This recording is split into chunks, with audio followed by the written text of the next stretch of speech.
ये कहानी है तब की जब देवराज इंद्र स्वर्ग के राजा बने और सतयुग के अंत के समय उनके पुत्र का जन्म हुआ, इंद्रपुत्र जयंत।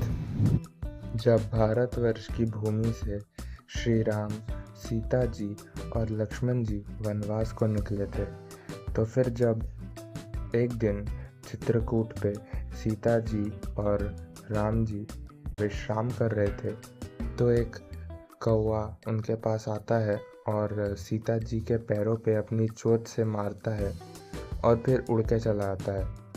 और इसके बाद तो क्या होता है ज़्यादातर लोगों को पता ही है।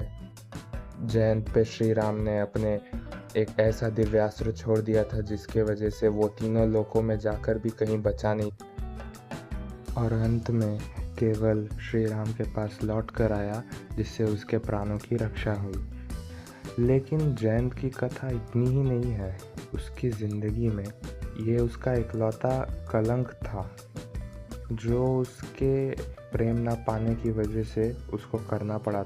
जब रावण अपने अहंकार में आकर स्वर्ग पर हमला किया था, तो रावण के पुत्र मेघनाद ने जयंत के साथ युद्ध किया था। अब एक चीज़ यहाँ पर आप लोग अच्छे से समझना, अगर जयंत चाहता तो वो भाग भी सकता था, कहीं और जाके छुप भी सकता था, लेकिन उसने ऐसा किया नहीं। उसने मेघनाद से लड़ाई की, जबकि जानता था मेघनाद कितना शक्तिशाली है।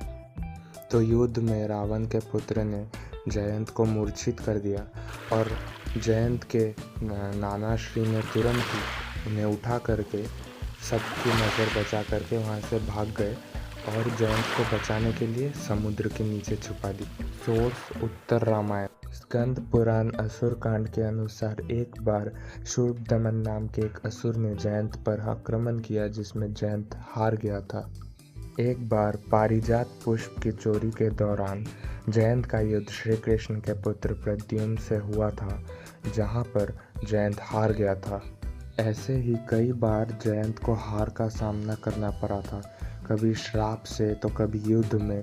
लेकिन जयंत कभी अधर्मी नहीं था, बस एक दो बार कुछ गलतियां की थी जिसका उसने दंड भी स्वीकार किया था, क्योंकि वो श्री राम से भागे थे अपना प्राण बचाने के लिए नहीं, बल्कि उन्हें एहसास था कि उन्होंने गलती की है और उसकी उन्हें माफ़ी मांगनी है।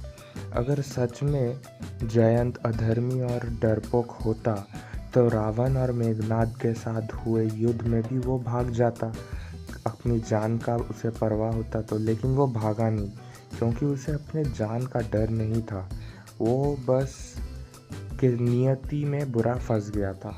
लेकिन कलयुग में जयंत दोबारा मानव रूप में जन्म लेकर अपने हर कर्मों का प्रायश्चित करेगा। तो जैसे कि आप लोगों को जयंत की इस अनकही कथा के बारे में पता नहीं था, क्योंकि कलयुग के प्रभाव की वजह से बहुत कुछ जो है हमारे इतिहास का मिटा दिया जा चुका है, तो वैसे ही इस वीडियो को ज़्यादा से ज़्यादा शेयर करें ताकि इंद्रपुत्र जयंत के बारे में सच्चाई सबको पता चल जाए। तो देखने के लिए शुक्रिया, थैंक यू वेरी मच। जय हिंद। मिलते हैं अगली वीडियो में, तब तक के लिए गुड बाय।